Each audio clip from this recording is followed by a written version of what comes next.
இதெல்லாம் எனக்கு வந்து குடி வந்து ரொம்ப அது தெரிஞ்ச விஷயம். கொஞ்சம் அப்படின்னு தப்பிட்டேன், இல்லைன்னா நானும் ஒரு பாட்டில் ராதா தான். அங்கேருந்து வந்தவன் தான் நான். இந்த கேரக்டர் வந்து இப்போது குரு சோமசுந்தரத்தை தவிர தமிழ் சினிமாவில் இந்த கேரக்டர் நடிக்கிறதுக்கு நடிகனே இல்லை. நான் யாரையும் குறைத்து மதிப்பிட்டு சொல்லலை. நீங்கள் படம் பார்த்துட்டு நீங்கள் முடிவு பண்ணி சொல்லுங்கள். இதே நீலம் ப்ரொடக்ஷன்ஸ் நான் சாகிற வரைக்கும் இந்த பெருமையோடு இருக்கணும் அப்படின்றது என்னுடைய ஆசை. ஏன்னா இடையில எல்லாம் செய்வாங்கன்னா, இந்த மாதிரி பேனர்ஸ்லாம் வந்து கடைசி காலகட்டத்தில் ஒரு சிக்கல் வரும்போது கண்ட கருமத்தையும் எடுத்துருவாங்க, கொஞ்சம் மாறிடுவாங்க. அப்படி ஒரு சூழலுக்கு போயிடக்கூடாதுன்னு அரங்கத்தில் இருக்கும் அனைவருக்கும் இறைவன் புறத்திலிருந்து சாந்தியும் சமாதானம் உண்டாகட்டும். சினிமா தொடக்க காலகட்டத்தில் நடிகர்களுக்காக பார்க்கப்பட்ட சினிமா தான் இருந்தது. தியாகராஜ பாகவதர், சின்னப்பா தேவர், அப்புறம் எம்ஜிஆர், சிவாஜின்னு. அதற்கு பின்னால் கொஞ்சம் காலம் கழித்து இயக்குநர்களுக்காக ஒரு சினிமா, இந்த இயக்குனர் பேரை பார்த்தாலே அந்த படம் நல்லா இருக்குன்ற ஒரு நம்பிக்கையை ஏற்படுத்திக்கிட்டு இருந்தது. அது கேஎஸ் கோபாலகிருஷ்ணன் காலகட்டத்திலேருந்து அப்படியே மாறி படம் பாலச்சந்தர், பாரதிராஜா படம். அது ஹீரோ யாருன்னா கிடையாது, பாரதிராஜா படம், பாலச்சந்தர் படம்னு. இந்த காலகட்டத்தில் தயாரிப்பு நிறுவனங்களும் சில முக்கியமான ஒரு பங்கெடுப்பு செஞ்சது. அது வந்து சத்யஜோதி படம் நல்லாயிருக்கும். சத்யா மூவிஸ் வேறு யாருக்கும், சத்யஜோதி வேறு. இப்போ ஏவிஎம்னா அது ஒரு கமர்ஷியல் சினிமாவாக இருக்கும், அந்த பிராண்டு வேறு. ஆனால் நல்ல படங்கள் வந்து இப்போ சத்யஜோதி இருக்கும், சூப்பர் குட் படம் அப்படின்னு. அது மாதிரி ஆஸ்கார் மூவிஸ்னு ஒரு கம்பெனி இருந்தது, எம் பாஸ்கர்னு ஒரு டைரக்டர். அவர் படங்கள் தீர்ப்புகள் திருத்தப்படலாம், தண்டிக்கப்பட்ட நியாயங்கள், பௌர்ணமி அலைகள், சூளம், இதெல்லாம் பண்ணியிருந்தார் அவர். அவர் வந்து ரஜினி சார் வச்சு பைரவி படம் கூட டைரக்ட் பண்ணார் அவர். அந்த கம்பெனியோட பேர் பார்த்த உடனே படம் நல்லா இருக்குன்னு தோணும். அதற்கு பின்னால் இப்போது அந்த இடத்த நீலம் ப்ரொடக்ஷன்ஸ் பிடிச்சிருக்கு.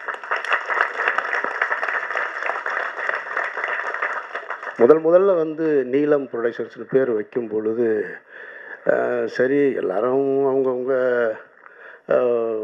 சினிமாவுக்குள்ளே வந்து தான் பிறந்த இடம், பிறந்த சமூகத்தை தூக்கி பிடிக்கிறதுக்காக வந்திருக்கிறாங்க.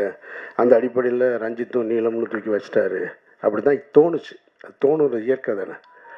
ஆனால் நீலம் ப்ரொடக்ஷன்ஸில் ஒவ்வொரு படைப்புகளையும் பார்க்கும் பொழுது ரஞ்சித் வந்து இந்த தலைமுறைக்கு அடுத்து வேற ஒன்றை கற்றுக் கொடுக்கணும்னு விரும்புகிறாருன்றது தெரியும்.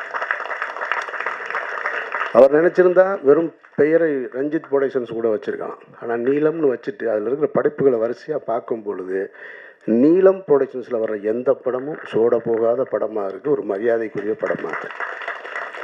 அந்த வகையில் தான் இந்த பாட்டில் ராதா அமைஞ்சிருக்கிறத நான் பார்க்குறேன். ரஞ்சித்துக்கு என்னுடைய வாழ்த்துக்கள். இதே நீலம் ப்ரொடக்ஷன்ஸ் நான் சாகிற வரைக்கும் இந்த பெருமையோடு இருக்கணும் அப்படின்றது என்னுடைய ஆசை.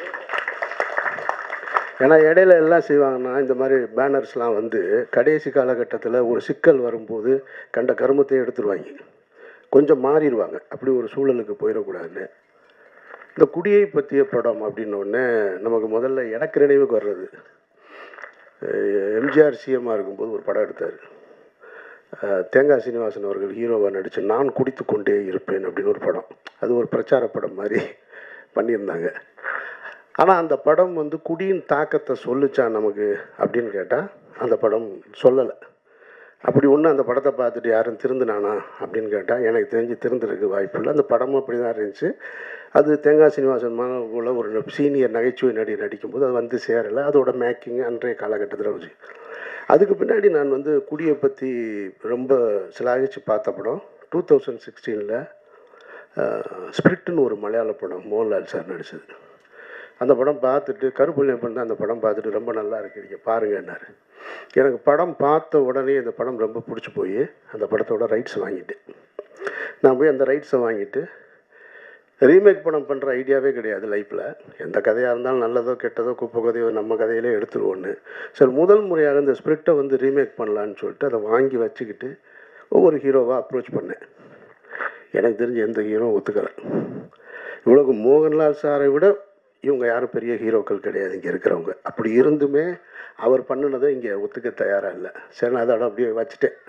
சரி, அப்போ என்றைக்காவது நம்மளே நடிச்சுக்கிடுவோம் அந்த படத்தை அப்படின்னு முடிவு பண்ணிட்டு, சரி இந்த பிரச்சனைலாம் முடியும் போது அதுக்கப்புறம் ஸ்டார்ட் பண்ணுவோம்னு அப்படியே காலம் கடந்து போயிட்டே இருந்துச்சு. இதுக்கிடையில் ஒரு 2-3 வருஷத்துக்கு முன்னாடி அதே மலையாளத்தில் வெள்ளம்னு ஒரு படம் வந்தது, ஜெயசூர்யா நடித்தது. ஒரு குடியோட கொடுமையை, ஒரு குடி நோயாளியை பற்றி. சார் நான் அந்த படத்தை ஸ்பிரிட்டு தான் எடுக்கலை, இதை வாங்கி உடனே எடுத்துருவோம். ஏன்னா அதில் வந்து கொஞ்சம் மெஜஸ்டிக் லுக்கு ஸ்பிரிட்டில் மோகன்லால் சார் பண்ணது. இப்போ மோகன்லால் சார் பண்ணுறதை நம்ம போய் பண்ண முடியாது. ஒரு ஒரு பெரிய ஒரு ஸ்டைலாக இருக்கிற ஒரு எஜுகேட்டட் போல இருக்கிற ஒருத்தன் இருந்தால் தான் சரியாக இருக்கும். ஒரு பெரிய சிந்தனையாளன் குடி நோயாளியா எப்படி இருக்கான், அவன் தன்னை குடி நோயாளின்னு ஒத்துக்கிறானா இல்லையான்றது தான் அந்த படத்தோட கதை. இது கரெக்டாக இருந்துச்சு. வெள்ளம் ஜெயசூர்யானோடனே சரி நம்மள மாதிரி தான் தாடி கிடி வச்சுருக்காருன்னா அந்த படத்தை வாங்கலான்னு போய் கேட்கும்போது, நான் போய் கேட்கும்போது வெள்ளத்துக்கு ஒரு காம்படிஷன் இருந்துச்சு, வேறு ஒருத்தர் யாரோ வாங்க போகிறாருன்னு. இதெல்லாம் எனக்கு வந்து குடி வந்து ரொம்ப அது தெரிஞ்ச விஷயம். கொஞ்சம் அப்படின்னு தப்பிட்டேன், இல்லைன்னா நானும் ஒரு பாட்டில் ராதா தான், அங்கேருந்து வந்தவன் தான் நான். அதனால் அந்த படத்தை எடுக்க முடியல. அப்புறம் நானும் என்னோடய அசிஸ்டண்ட்டும் உட்காந்து இது ரெண்டுமே இல்லாமல் வேறு ஒன்று புதுசாக பண்ணலான்னு சொல்லிட்டு ஒரு கதை பண்ணணும். அது காரணம் என்னென்னா, எங்களோட ஃபேமிலியில் என்னோடய ஃபேமிலியில் ஒருத்தர் இருக்கான் இந்த மாதிரி. என்னோடய க்ளோஸ் ஃப்ரெண்டு ஒருத்தர் செந்தில்னு ஒரு நண்பன், இன்ஜினியரிங் காலேஜ் ஸ்டூடெண்ட்டு, ஸ்டேட்லேயே 6th வந்தவன். ஸ்டேட்லேயே 6th. அவன் நாசமாக போனது குடியில் தான், அதுலேருந்து மீளவே இல்லை. இது மாதிரி என்னோட பழகிய பல பேர் வந்து மீள முடியாத குடியின் அடிமையில் நின்று இருக்காங்க. என் காலேஜ் ஃப்ரெண்ட்ஸாக இருக்கட்டும், என்னோடய ஃபேமிலியில் ஒருத்தர் இருக்கான். அப்போ மதுரையில் நரிமேட்டில் ஒரு இதே மாதிரி டிஅடிக்ஷன் சென்டர் இருக்குது. அதை நடத்துகிறவனும் என் ஃப்ரெண்டு தான். அவன் முன்னாள் ட்ரக் அடிக்ட்டு, அவன் தான் நடத்துகிறான். அதை அந்த இடத்துக்கு தெரியும். அங்கே வந்து என்னோடய அந்த ரிலேட்டிவை கொண்டு போய் நான் சேர்த்துருக்கேன், அங்கே பார்த்துருக்கேன்.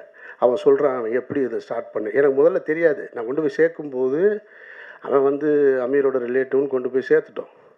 அவன் சொல்கிறான் என்னை தெரியல அவனுக்கு அப்படின்னா. தெரிலன்னா அவன் சொல்கிறான் ஒன்றா தான் நம்மளாம் குடிச்சிக்கிட்டு இருந்தோன்னு ஆரம்பித்து அவன் இந்த கதையை பூரா சொல்கிறான். என்னடாண்ணே ரொம்ப மோசமாக போயிட்டேன், அதுக்கப்புறம் தான் இதை ஆரம்பித்தேன்னு. அப்புறம் அதுக்கு இங்கே சைதாப்பேட்டையில் அதே மாதிரி ஒரு டிஅடிக்ஷன் சென்டர், அங்கேயும் நான் போயிருக்கேன் நான். அப்போ இதை வச்சு ஒரு கதை எழுதினேன். எழுதி வச்சாச்சு, பிகினிங் டு எண்டு. நானும் என்னோடய அசோசியேட் எழிலும் சேர்ந்து. அன்றைக்கி ரஞ்சித் கூப்பிட்டு இந்த படம் காமிக்கிறார், பார்த்து முடித்த உடனே தெரிஞ்சு அதை எடுக்க முடியாது அப்படின்னு. ஏன்னா அவ்வளவு சிறப்பாக எடுத்து முடிச்சிட்டாங்க பாட்டில் ராதாவில். இனி போய் நம்ம அதை எடுத்தோம்னா வேறு தான் எடுக்கணும். இனி போய் அதை எடுத்தோம்னா நான் வந்து தினகரனை பார்த்து எடுத்ததாக தான் இருக்கும் அந்த படம். அப்படி அமைஞ்சிருக்கு அந்த படம். எப்படி வந்து பாக்ஸிங்கில் வந்து இன்னொரு படம் எடுக்கலாமா அப்படின்னா சர்பேட்டை தான் ஞாபகத்துக்கு வரும். ஒரு மென்டல் அசைலம் இனிமேல் திருப்பி எடுக்கணும்னா சேது தான் ஞாபகத்துக்கு வரும். ஒரு தமிழ் தேசியவாதி ஒரு தீவிரவாதியை காட்டுக்குள்ளே கூப்பிட்டு போகணுன்னா அது விடுதலை தான் ஞாபகத்துக்கு வரும். ஒருத்தர் ஓடி போய் சற்றை இனிமேல் இறக்குனான்னா ரன்னு தான் ஞாபகத்துக்கு வரும். அதுபோல் டிஅடிக்ஷன் சென்டர்னு தமிழ் சினிமா ஒரு படம் வந்துச்சுன்னா அது இந்த படத்தை தான் ஞாபகம்.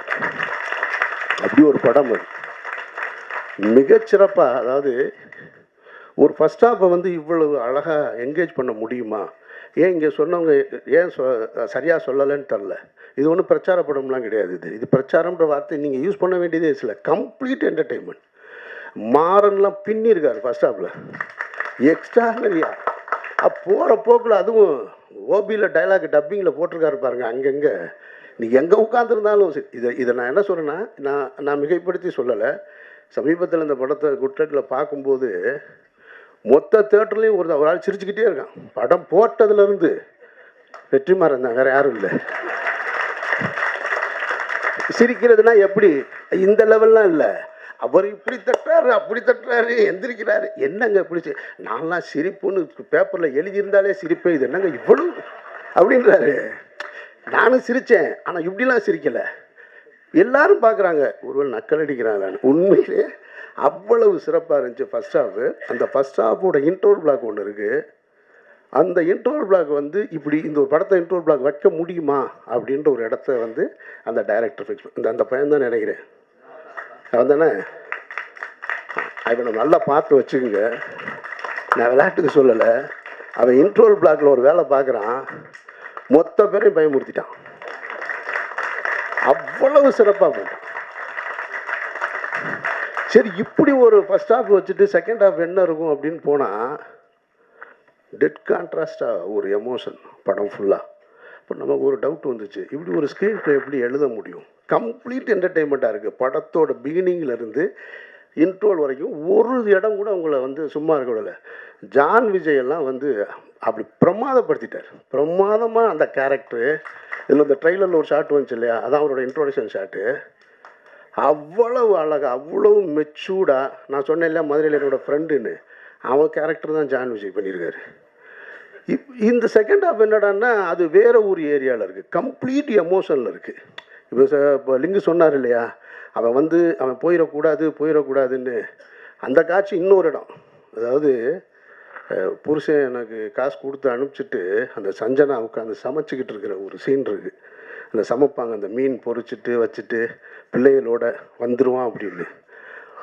இந்த வரலேன்ட்டு போனவன் கூட 2 குடியானோட இந்த சைக்கிளில் போவான் பாருங்கள், அப்படியே போயிட்டு நான் இந்த வந்துடுறேன்னு. அதெல்லாம் நான் பார்த்துருக்கேன், வாழ்ந்துருக்கேன், எல்லாமே தெரியும்.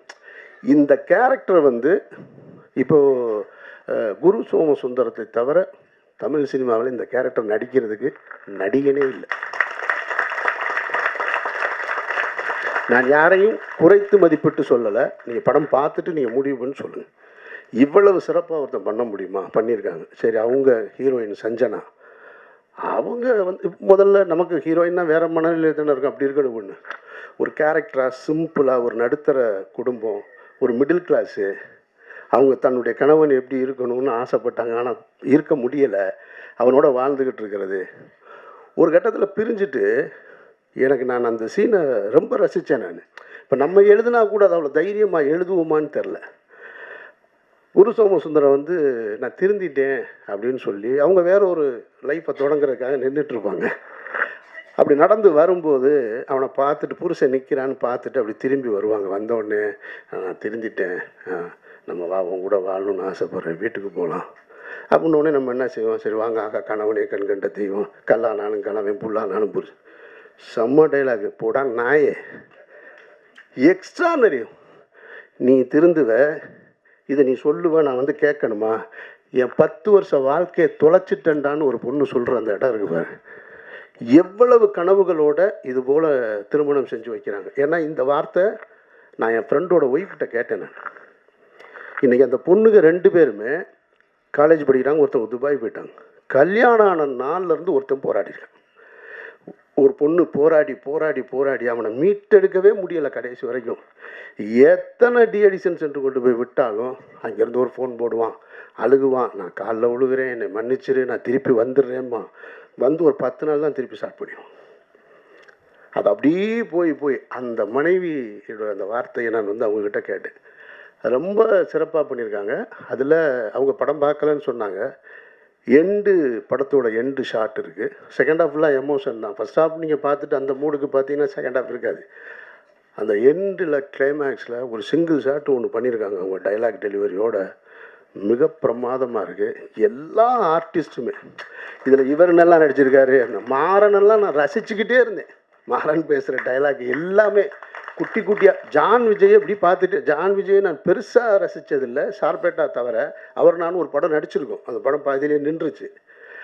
ஆனால் இந்த படத்தில் இவ்வளோ பிரமாதமாக அந்த ஸ்டேஷன்லேருந்து வெளியில் வரும்போது அவ்வளோ அழகாக வாழ்ந்திருக்காரு. ஒரு நல்ல திரைப்படம் அது உருவாக்கும்போது தனக்கான ஆட்களை, கலைஞர்களை சேர்த்துக்கிறோம், அதில் வந்து மாற்று கருத்தே இல்லை. அதுபோல் அப்படி சேர்த்துக்கிட்ட ஒரு நல்ல திரைப்படம் தனக்கான வெற்றியையும் சேர்த்துக்கிறோம். அதுக்கு யாரும் போய் சப்போர்ட் பண்ணணுன்ற அவசியம் இல்லை. பாட்டில் ராதா அப்படி ஒரு வெற்றியை சேர்க்கும்ன்றதை நான் உறுதியாக சொல்கிறேன். மற்றபடி சான்றோடன் பேசும்போது கைதட்டுங்க அப்படின்னாரு. உங்கள் பேச்சுக்கு இங்கே யாரும் கைதட்ட தயாராக இல்லை, உங்கள் பாட்டுக்கு தான் கைதட்டினாங்கல்ல எல்லாரும், அப்புறம் என்ன? இல்லை அதுதான் நீங்கள் கேட்காமலே வந்துருச்சு உங்களுக்கானது. ஸோ அதனால் எல்லாரும் மிகச்சரியாக பண்ணியிருக்க. இந்த படம் பார்க்கும்போது ஒரு நோய் அப்படின்றத ஒருத்தர் உணரணும். இன்றைக்கி அதை நோயின்னு உணராமல் பல பேர், இதை சீனிராமசாமி என்கிட்ட ஒரு முறை சொல்லியிருக்காரு. சார் அது ஒரு நோய் சார், அது குடி ஒரு நோய். அது நோயின்னு எவன் உணர்றானோ அவன் தான் சார் அதுலேருந்து வெளியில் வர முடியும். நான் ஒரு முறை ஒரு ஆட்டோவில் போகும்போது ஒரு ஆட்டோ டிரைவர் இதை என்கிட்ட சொன்னான்.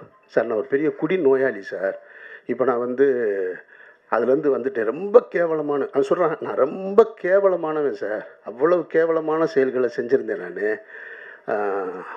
அப்புறம் நான் கொஞ்சம் கொஞ்சமாக போய் அந்த கிளாஸுக்கு பேர் என்ன, ஏஏவா, அந்த ஏஏ கிளாஸுக்கு போய் அவன் சொன்னாங்கிட்ட, இப்போ நான் வந்து கிளாஸ் எடுக்கிறேன் சார். நான் போய் அந்த அந்த மானக்கேடான விஷயத்துலேருந்து ஒரு மனுஷன் எவ்வளவு அவமானப்பட முடியுமோ அந்த அவமானத்துலேருந்து மீண்டிருக்கேன்னு சொன்னால், அதுபோல் இந்த படம் பார்க்குறவங்க மீளலும் அப்படின்ற ஒரு நம்பிக்கை இருக்குது. அதுக்கான படமாக பாட்டில் ராதா அமைஞ்சிருக்கான்னா நான் மிகைப்படுத்தி சொல்லலை, படம் சத்தியமாக அமைஞ்சிருக்கு.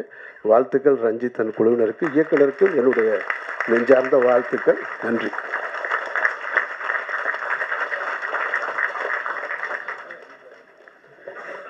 சார் இன்னும் ஒரு 2 நிமிஷம் பேசியிருந்தீங்கன்னா மொத்த கதையும் சொல்லியிருப்பீங்க சார். அந்த டைரக்டர் பின்னாடி நின்று பக்குன்னு வாயில கை வைக்கிறார், இப்படிங்கிறாரு, அவருக்கு ஒரு வாட்டர் தண்ணி கொடுக்கணும். இப்போ அந்த மாதிரி ஒரு எனர்ஜி மொத்த கதையும் சொல்லிட்டீங்க அப்படின்ற மாதிரி ஒரு ஃபீல் பண்ணிட்டாரு சார். நன்றி.